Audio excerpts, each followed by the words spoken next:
The Associated Press reporting President Biden will ban Russian oil and gas in just over an hour. Julia Manchester with The Hill is joining us now to discuss this breaking news. Thanks for being with us. Glad to have you here to talk about this. So banning Russian oil and gas, it will have a direct impact on already surging prices here at home. Many voters tend to blame whoever's in office at the time, especially for this pain at the pump. Explain the extent of how that could hurt Democrats in November.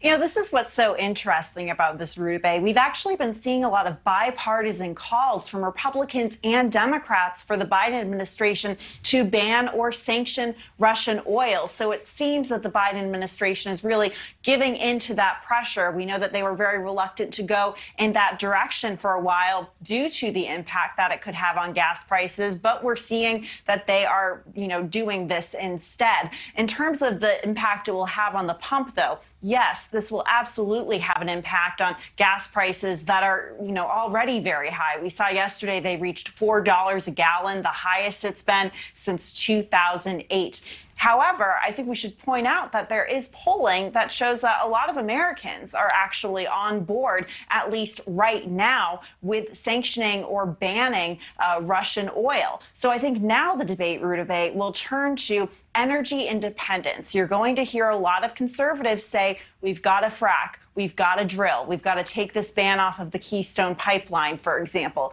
And you're going to hear environmentalists, I would say, pushing back against that, wanting to very much push for more renewable sources of energy. You're also going to hear a debate about, well, if we're banning Russian oil, what do we do about oil from other authoritarian countries like Venezuela, like Saudi Arabia? So this is going to be a debate that I think splinters off into a number of different directions going forward. Yeah, that's a good point. And how will it splinter in the Republican Party, right? Because midterms, the Republicans will be trying to differentiate each other. How do you see that playing out? Because as you mentioned, a lot of Republicans were on board with this.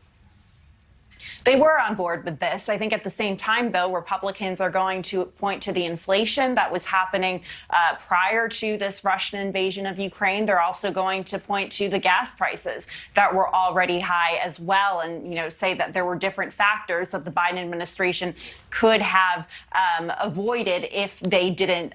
They could have avoided higher gas prices initially. On top of that, I think you're also, like I said, going to see Republicans very much pushing for energy independence. We know that the Biden administration has gone in a much more pro-environmental, pro-renewable resources direction when it comes to energy. So you're going to see Republicans, like the previous congressman who was just on the panel or on the show, say we need to be energy independent, and the Biden administration and Democrats haven't gotten us to that point. What about the reaction in Moscow? How do you think this will calculate into Putin's next moves?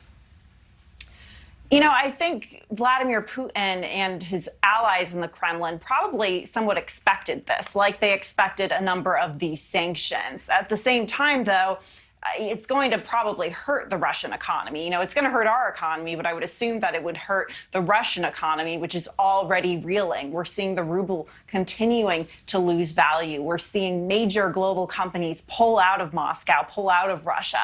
So it's going to, I would say, probably cause even more discontent in Russia. We know that a lot of the Russian people did not ask for this war, and now they're paying for the economic price. And I, wonder how much pressure Putin will feel from, the Russian people themselves. The problem is, we know that Putin is very much an authoritarian leader. So what his people think doesn't necessarily matter. All right, Julia Manchester, thanks for joining us on this breaking news. You will be busy ahead of the midterm elections. We appreciate it.